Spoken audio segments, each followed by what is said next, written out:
Welcome everyone. We'll go ahead and get started. This presentation is titled A Tour of Salesforce REST APIs for Multiple DML Operations in a Single API Request. First, I want to give a big shout out to all of our sponsors, without whom this wonderful conference wouldn't be possible. So make sure to go visit them out in the expo hall and find out what cool things they're doing on the platform. My name is Doug Ayers. I'm a senior developer with Gears CRM, a Salesforce MVP. I lead the Nashville developer group, been a Radwim and Apex coach, a technical reviewer for Pack Publishing. I blog about my Salesforce exploits at douglascayers.com, and an avid open source developer. I hold 13 Salesforce certifications, including the System Architect, Application Architect, and Platform Developer 2. In today's presentation, I'm going to walk through 4 different approaches to using the Salesforce REST API. And as we walk through each example, I'll be toggling over into my dev org to kind of show the data that's being created. We'll talk through about the happy path and unhappy path and kind of what we're getting by going with each approach. And then we'll step back and do kind of a large picture comparison and take your questions. This presentation is deep into the code, so there's going to be a lot of code. If you're not familiar with the REST APIs or writing JavaScript in Apex, that's okay. The concepts that we'll be talking about will be very important for you to take back with your teams and as you think about just solution architecture in general. Okay, so let's start off with our traditional approach. Now, my code snippets are using a awesome JavaScript library called JSForce. Makes it really convenient to use and make requests to the Salesforce API, whether that's being done in just any regular web app, Visualforce, Node.js, command line, etc. Definitely encourage you to check that out. If you're not familiar with JSForce, that's fine. In the comments, I've mentioned whether we're making a GET or a POST request, and then what is the URL to the actual REST API endpoint. Okay, maybe you're familiar with doing HTTP requests from Apex or other tools and libraries. So hopefully with that, you can continue to follow along. In this example, I'm going to try and create an account, and then in that request callback, make the related contact. Okay, and then in that second request callback, continue on with whatever business logic we have. After creating the account, if there was an error, well, then of course nothing got created. And if we didn't create the account, then we don't try and create the contact. Okay, no harm, no foul. If creating the account did succeed with the first request, now we're going to make a second request to try and create the contact. If it succeeds, great. Both records created, no harm, no foul. Life moves on. Happy path. But what if the contact failed to be created? What if there was an error? Well, we already have created the account, but now there's no contact. Do we try to create the contact again as a third API request call? Do we try to delete the account? What if deleting the account fails? What if trying to recreate the contact fails? So we're kind of in a pickle here. And we're left with a data integrity issue, and it's not an easy one to fix. But assuming we had gone down the happy path, what actually happened in our org? Well, if we refresh this report, we would see we created our account with the address and our contact. Cool. Coming back, what kind of responses do we get from this approach? On the happy path, we get 2 separate S-object responses, each with the generated IDs. Okay? And then in this unhappy path that I've been talking about, yes, the account got created, but say the contact failed due to some kind of validation rule, it didn't. One thing we're missing in this approach is transaction control, right? How do we easily roll back? Well, Before the Composite API, the go-to solution was to roll your own REST API endpoint using custom Apex. So let's check that out. What you would do is create a global Apex class, annotate it with the REST resource, specify what your desired endpoint is, and then we can have a method that's going to receive any of the parameters. And at that point, we're now in Apex and we can do essentially whatever we want. We can set up our transaction control using familiar save points, which you might be familiar with if you've been writing Apex controllers for Visualforce. And then as we continue to follow the code, we try to insert the account, try to insert the contact.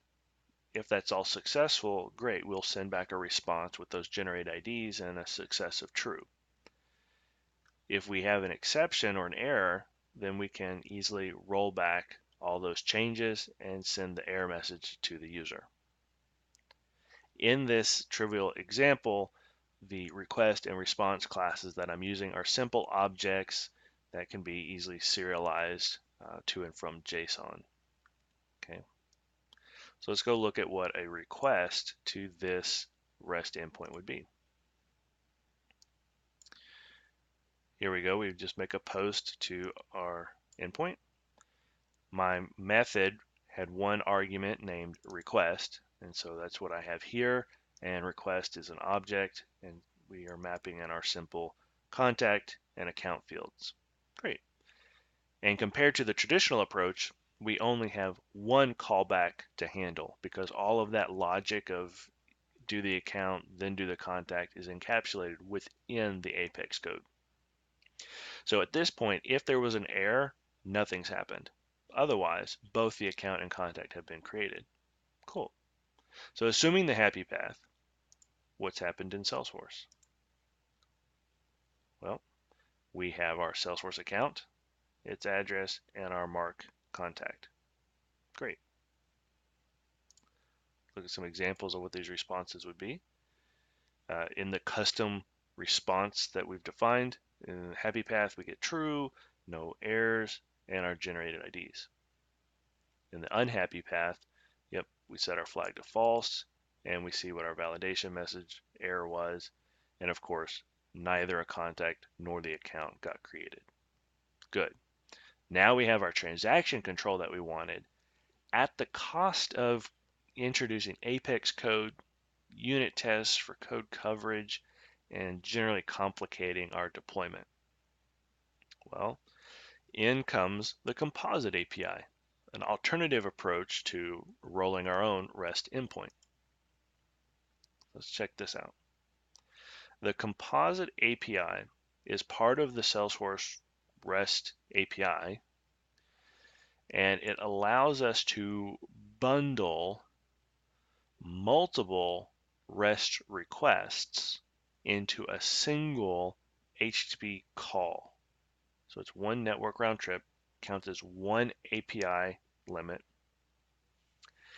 And in these, what we call sub requests, we can have up to 25 of them, and they get executed in order, and they can reference or you're calling out to essentially any Salesforce REST endpoint that's out there. Create records, update records, query records, interact with chatter, what have you.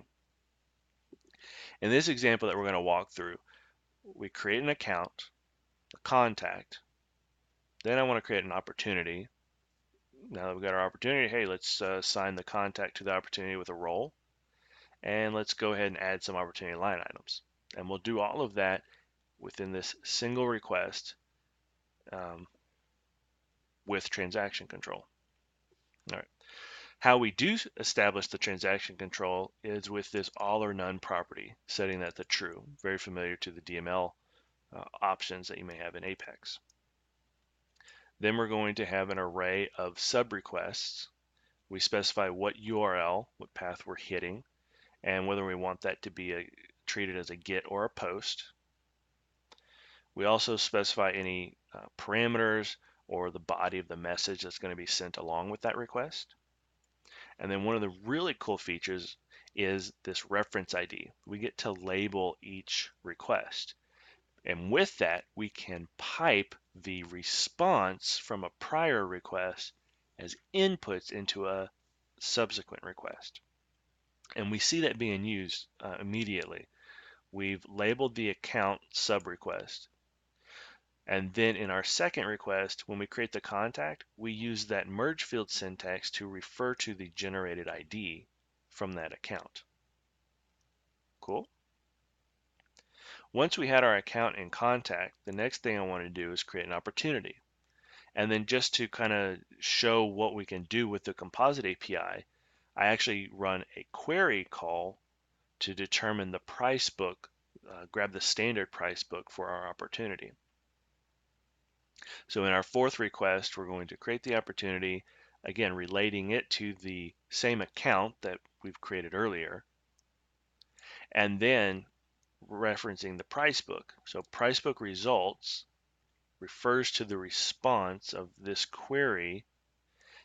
The query REST response comes back with an array of records.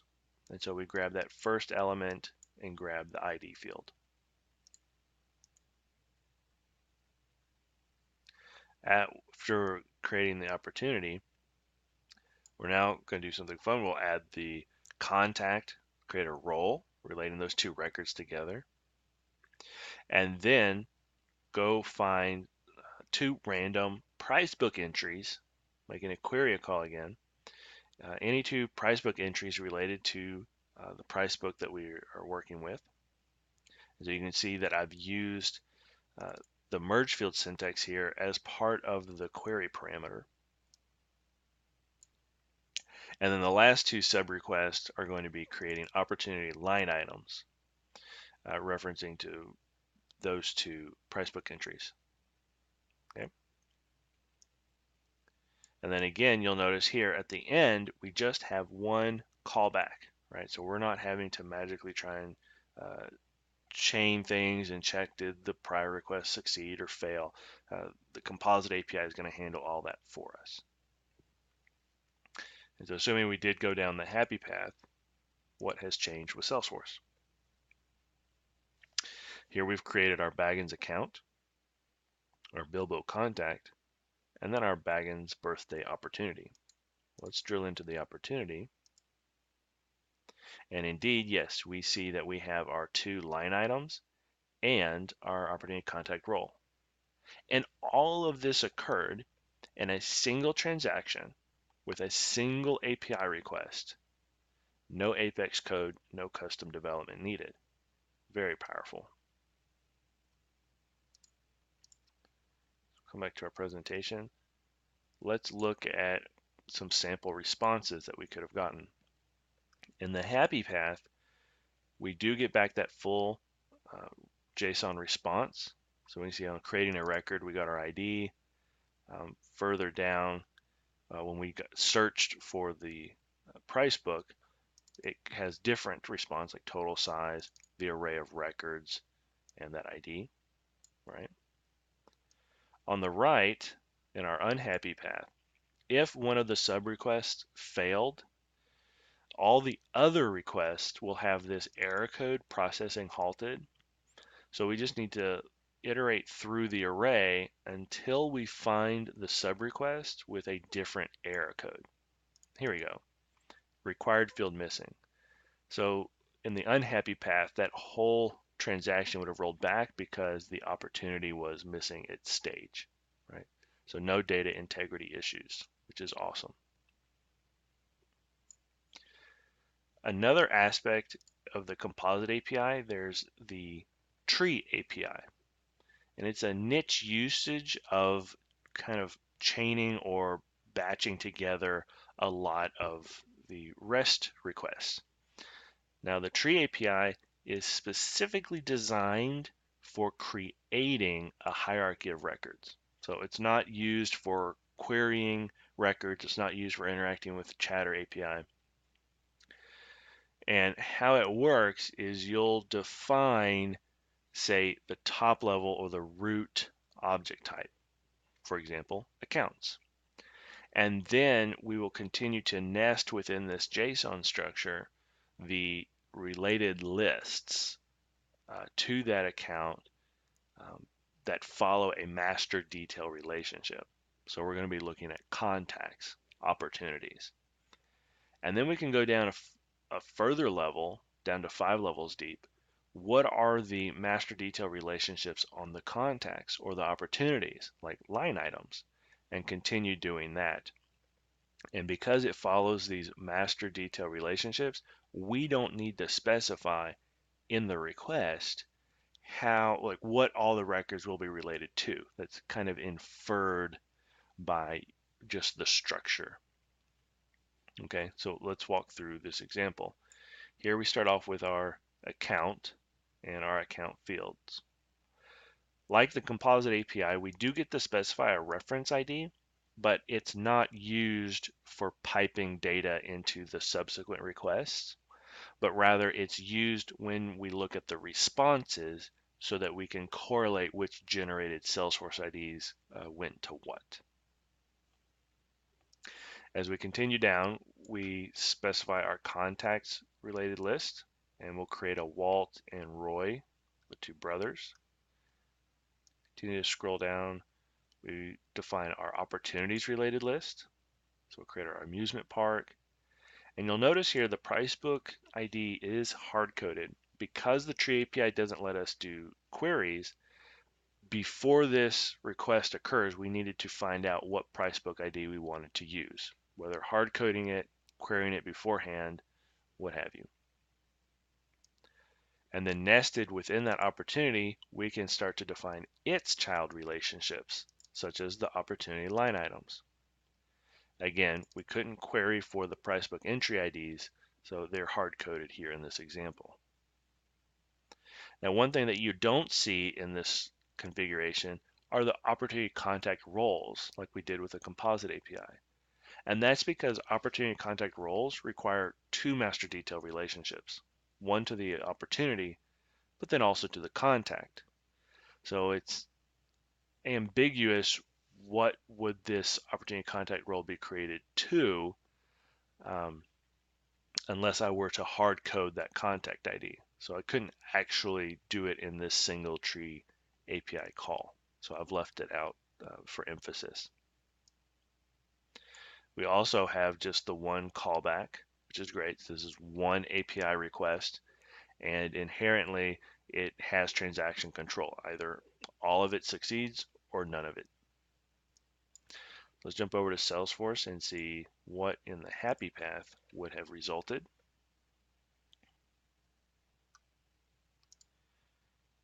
When we get live demo slowness, of course.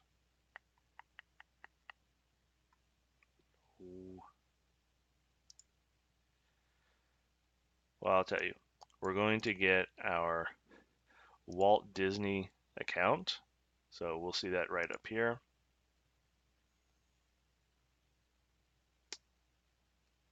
And then it has its opportunity, the amusement parks, along with our two contacts, Roy and Walt. We'll drill into our opportunity, and indeed we have our line items, but as we discussed, not able to create our opportunity contact roles dynamically without hard coding that contact ID. So we've left that out. So what are some examples of the responses we could get? In the happy path, it's just an array of the reference IDs that we had defined, and then what were the Salesforce IDs that got created. In the unhappy path, it will tell us the error that caused the problem. So unlike the Composite API, which just tells you, yes, something happened, go find the one that actually is the error, this one's a bit more succinct. All right, great. So now we've kind of looked at 4 different examples of how to use the REST API for creating multiple records. Let's take a step back and compare them.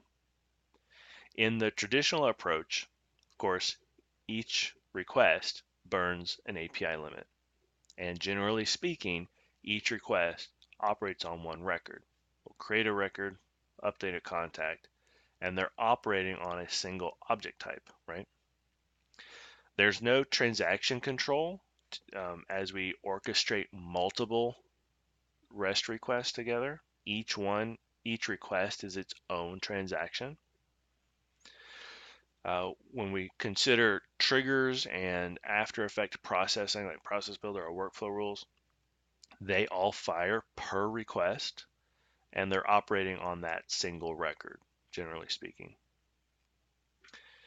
In the custom Apex approach, it is one request to Salesforce, so it's one API call, and then we're left with whatever Apex and SOCL limits and governor limits that you would deal with. It's a lot more open-ended and free to do pretty much whatever you want. We do have transaction control via save points and rollback. And regarding triggers, well, it's as efficient as you code it, right? As many DML operations as you perform and bulkify your code, there you go. With the composite API, yes, it's one API limit to make that composite request, and it can be composed of 25 sub-requests, which could span, 25 different objects, and we'll create records, query records, interact with chatter, what have you. Transaction control is available by using the all or none property, setting that to true, just like your DML options. With triggers and process builders and After Effects, this is going to fire per sub request. So you can think of it as in your Apex code, you had written 25 DML statements, for example, or as many sub requests as you have, each one is its own DML or SOCL statement. So depending on what triggers are firing and things that are going on, you might quickly run into governor limits. For example, in the composite API, at the end, we were creating 2 opportunity line items. So that 5th request, or one of the second to last request, is going to cause the trigger to fire, and then the second line item that gets inserted would cause triggers to fire again.